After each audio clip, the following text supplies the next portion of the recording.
By the way, Alpine, the third round of the day guys. Langsung saja caster, take it away. Oke, terima kasih Bung Skyla. Wah, ini pesawatnya agak sedikit. Memang dari tengah, tapi ngebawanya ke arah sebelah kanan. Ya. Ini bakal agak sedikit PR buat ke arah Snowfall, tapi banyaknya akses dari dekat militia. Di sana ada zipline, di sana ada juga vehicle. Ini juga bakal jadi satu pilihan untuk teman-teman dari Dewa United bisa juga masuk lebih cepat untuk menuju ke area dari Snowfall-nya itu sendiri. Tim Vagus tidak ada tim fight sepertinya, tapi ada EVOS Divine yang dikirimkan satu pemainnya ke arah sana. Itu ada SF juga nggak sih di sana? SF juga turun ke arah Bluefield juga. Dan lagi-lagi tim Vagus harus melakukan early fight dengan win rate dari seluruh map ataupun seluruh round yang dimainkan oleh tim Vagus ini masih di bawah 50%. Sulit banget ya, win rate masih rendah gitu. Ditambah gue lihat diffusionnya juga kalau ngomongin SCF udah ada MBR Epsilon. Iya. Ya kan? Jadi tadi SCF ngirim satu orang ke Bluefield, sisanya diffusion. Dan sekarang mungkin kita lihat dulu POV dari Carousel yang ternyata udah ada RRQ Kazu dan Kraken. Ini dengan dia nge-skip 2 game dan dia sekarang bermain mau coba main di map atas. Agak nggak relevan sama misi impossible-nya dia hari ini. Jujur aja. Nggak relevan kecuali dia mau main api sekalian, itu mainnya harusnya di map bawah menurut gua karena ada SCF-nya, ada Vegas-nya, itu di map bawah. Ketimbang lo main di map atas yang lo udah pernah tau lah. Korban-korban main di map atas siapa? Kagendra, Gede. Aman gak mereka menurut lo? Di BTR dari kemarin ya, BTR 12 terus kan. Exactly my point. Jadi Alpine ini harus ada special note terutama untuk tim-tim yang secara poin sebenarnya lagi nggak baik-baik aja. Itu kalau bisa hindari coy. Map atas Alpine ini terlalu serem menurut gua. Map Alpine memang terlalu seram dan pergerakannya lebih cenderung karena mereka juga masih dalam pantauan tim-tim yang emang turun ke bagian atas juga. Karena Carousel selalu dalam pantauan teman-teman dari RRQ. Mungkin itu yang harus jadi perhitungan lebih matang lagi dari merekanya. Dan Justin harus kalah kontak lagi. Bahkan RRQ begitu komit untuk melakukan terus pengejaran sampai ke arah railroad. Sebegitu komitnya teman-teman dari RRQ. Ada yang transit di arah Carousel, mereka tinggalin doknya dan kirim terus 3 pemainnya loh. Ini gue ragu nih, jangan-jangan Kraken nih udah kiat-kiat untuk ke ini nih apa? Gladiresik ke stasiun nanti kalau mau ke Surabaya. Makanya ke railroad gitu ya kan. Dia lagi pilih keretanya eksekutif apa ekonomi tuh. Aduh. Ya ampun, kenalin Mas. Bagus, Hidan. Kelihatan kamera Hidan. Kelihatan kamera tuh Hidan. Coba tolong itu jadiin jedak-jeduk, jadiin reels. Nanti gua like lah pokoknya konten itu. Surya masalahnya di belakang saya juga. Iyalah, hati-hati Dan. Ampun. Baru masuk juga loh lagi padahal. Iya baru masuk. Dan ini juga baru lagi masuk kill tambahan untuk MBR by the way. Nice. Wah MBR dapat angin segar dan seperti yang gue bilang. Kalau lu di kondisi poin yang gak aman-aman aja, yang harus lu lakukan sebenarnya main di map bawah. Ditambah match day hari ini adalah tim yang lagi gak baik-baik aja juga yang udah gak mungkin naik. Iya. Itu mostly main di map bawah. So MBR sih udah on point banget.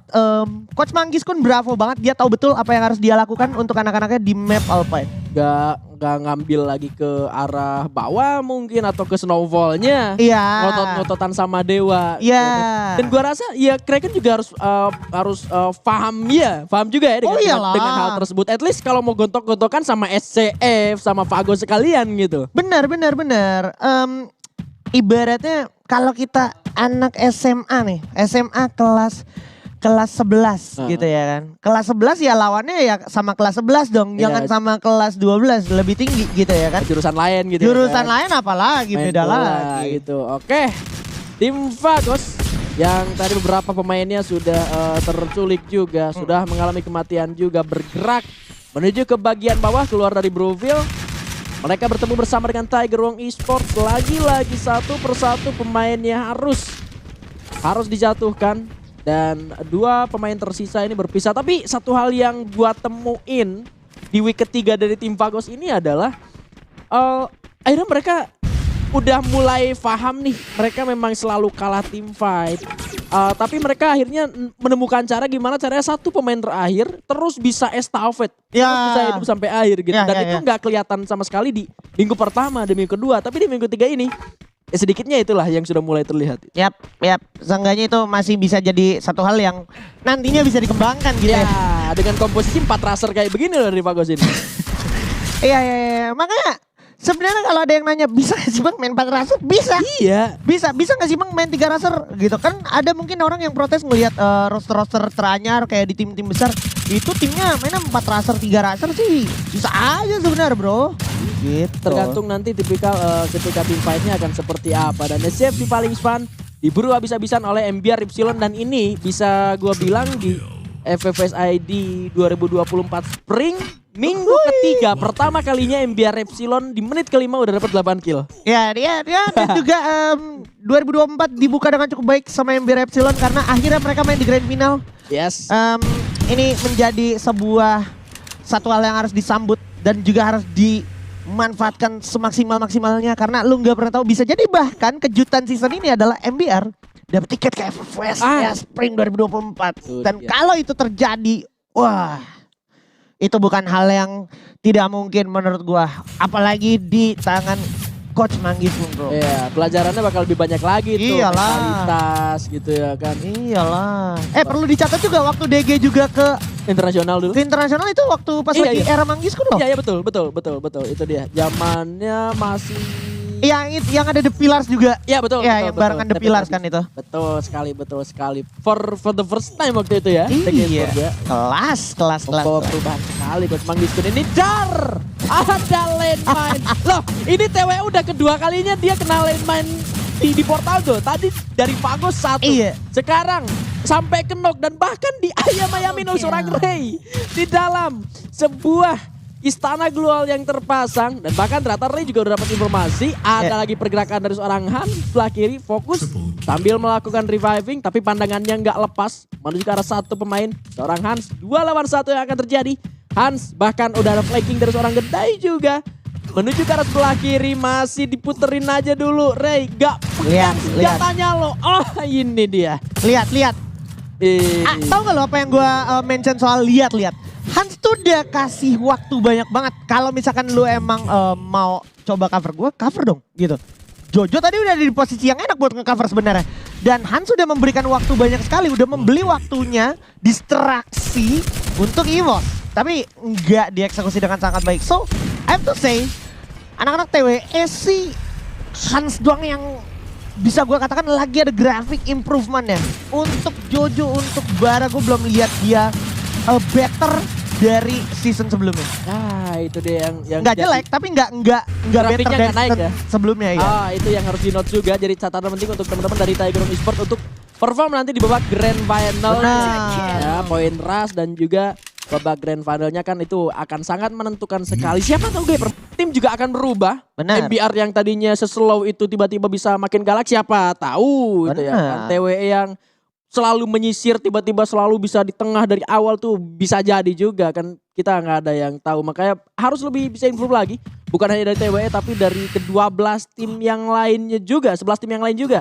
Ketika nanti lolos menuju ke babak grand final itu sendiri. Dan sejauh ini Force Divine meskipun mereka nyayur tapi ini kedua kalinya mereka di minggu ini cukup tertahan loh. Iya. Di area luaran zona setelah drop zone mereka. Dan sama ternyata RRQ Kazu pun bergerak agresif udah 11 kill yang sudah mereka kumpulkan. Dognya cuma dipakai buat ngeluting legalot doang kayaknya. Karena sisanya dari carousel lalu ke arah railroad dan bahkan mereka udah ke arah ini. Jauh sekali pergerakan mereka ke arah bawah. Onyx Olympus pun menjadi korban mereka. Iya. Nah harusnya adalah kalau misalnya imagine ya hari ini tuh Kagen gak main, GD gak main. Dan kalau tadi Kraken gak main ke atas, railroad tuh kosong. Iya. Jadi RRQ ngeluting cepet dari dock ke railroad, abis itu ke base camp, ketemu Onyx, abis itu ke Rai. Jadi apa yang RRQ lakukan, pergerakannya pasti bakal lebih cepet dong. Iya, udah tahu banget yang kosong-kosongnya di mana nih, yang renggang-renggangnya. Jadi dia tinggal nyisir nyari orangnya tuh udah pasti fokusnya ke bawah.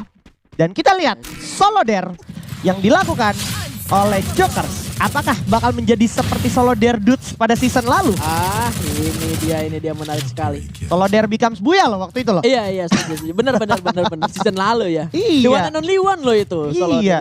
yang efektif di season lalu. Dan sekarang sedang diusahakan oleh seorang Jokers berbekal medkit yang banyak juga itu harusnya tuh.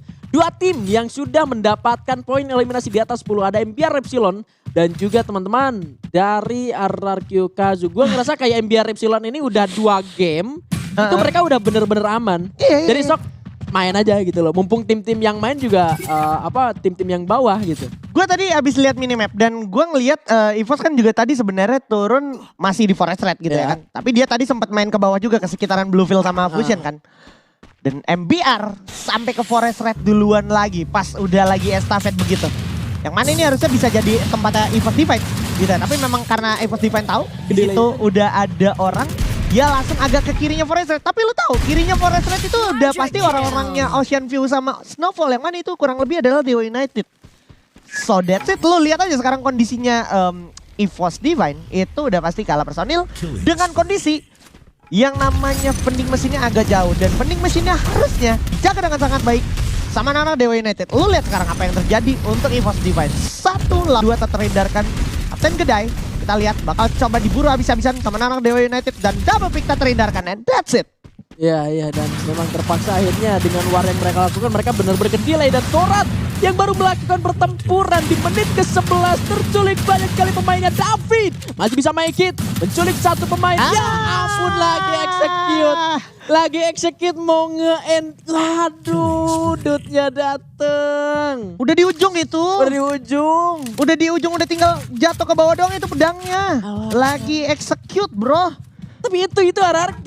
Iya. Abai jatuh pun kalau Razornya nggak di sana selalu ada. Iya. At least Dut lah yang nempel. Itu dia. Emang beda pak. Beda level tim internasional. Ya tadi juga level tim internasional. Cuman emang udah kalah jumlah juga kan. Gitu. Dan emang Torat lagi nggak nunjukin agresivitasnya juga. Harus gue sampaikan gitu. Setelah 3 game yang kita lihat hari ini. Dan wow MBR bakal jadi tantangan. Karena Portal Go selanjutnya mungkin bakal maksa dia untuk main menusuk ke tengah zona yang mana itu bakal membuat MBR Epsilon menjadi tim yang paling disoroti beberapa tim di depan mereka. Oke. Tapi yang harus kita sorot terlebih dahulu lagi-lagi adalah Kraken Esports. Rematch bersama dengan RRQ Kazu dengan resource yang gak banyak juga. Ampun, pick yang begitu membuat Haidan harus terculik dengan 1 peluru saja. Pigo pun harus tumbang. Susana juga menyusul, too easy untuk RRQ Kazu. Gue bahkan punya ya highlight kompilasi Haidan Knock. Funny moment gitu ya? Enggak, bukan funny moment. Kompilasi seluruh momen Haidan Knox di FPS ID 2024 Spring itu ada tuh. Dan selalu ketangkep kamera loh kalau lu perhatiin. Pas momen Haidan nge-kill itu cuma nongol di kill feed, bukan pas Haidan nge-kill. Iya. Dan bahkan di Alpine aja udah 2 loh tadi kenalin main juga. Iya. Itu dia ide konten tuh Dan. Boleh tuh Dan. Dan sekarang kita lihat gimana Kapten Gedai berhasil mendapatkan 1 orang. Masuk ke arah depan di sana berhasil dapetin Besto. Masih bisa regroup. Stick to the plan. Yes. Masih di dalam compound itu aja. Nggak mau ambil terlalu banyak resiko karena sebenarnya EVOS posisinya kalau mau dari door sekarang nggak tepat banget. Dia bakal jadi bulan-bulanan warga. Masih ada anak-anak MBR, masih ada anak-anak RRQ dan masih ada anak-anak satu esports yang berhasil solo dere by the way. Iya, di bagian atas tapi dia tadi bawa yang namanya treatment sniper dari pocket marketnya di atas. Tapi Bal berhasil melekan ke seorang bara. Dewa United bakal menjadi terparti. Dewanya tumbang. Mortif juga diambang kematian karena Dewa United membawa banyak sekali ledakan. Peluru-peluru mematikan. MBR tiba-tiba rata di tangan RRQ. Mortif juga hampir dan akhirnya bisa dieliminasi oleh Dewa United. Belum selesai. Satu esports juga masuk dengan resource seadanya tapi dengan keberanian semuanya masuk. Dan Mr. 05 masih berputar bersama dengan seorang Syam 13. Satu esports. Satu persatu pemain juga berhasil untuk diamankan karena RRQ diledakkan. Tapi abai mendapatkan off angle ke arah 1 orang Ray. Dan langsung dipulangkan ke arah lobby. Dut mendapatkan rahasia juga di arah yang lainnya. Masih berputar membuat EVOS Divine pulang di posisi kelima oleh RRQ Kazu. King, tetap ilmu padi King, ayo tambahin lagi killnya menjadi rekor di FPS ID 2024 Spring. 29 kill saat ini dengan kondisi masih banyak musuhnya dan ini bisa jadi 30 kill. Nah ini contoh Miracle Run Kraken Esports kalau boleh gue sampaikan ya. Miracle Run tuh kayak gini nih dalam setiap round.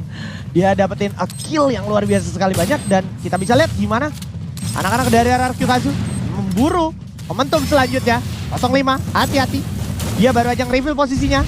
Ditambah Dudes juga udah tahu betul. Oh my god, 05 masih bisa beradu mekanik melawan Dudes di sana. Seperti yang gue bilang, aim sih masih bisa diadu, tapi awareness harus benar-benar diperhatikan lagi. Tapi sayangnya Abai udah gak banyak yang bisa dilakukan Abai. Abai udah luar zona dan ini killnya udah gak bakal bertambah. Mungkin masih bisa, mungkin karena ini adalah King Abai. King Abai masih bisa berbicara tentunya. Apakah masih bisa mendapatkan satunya lagi?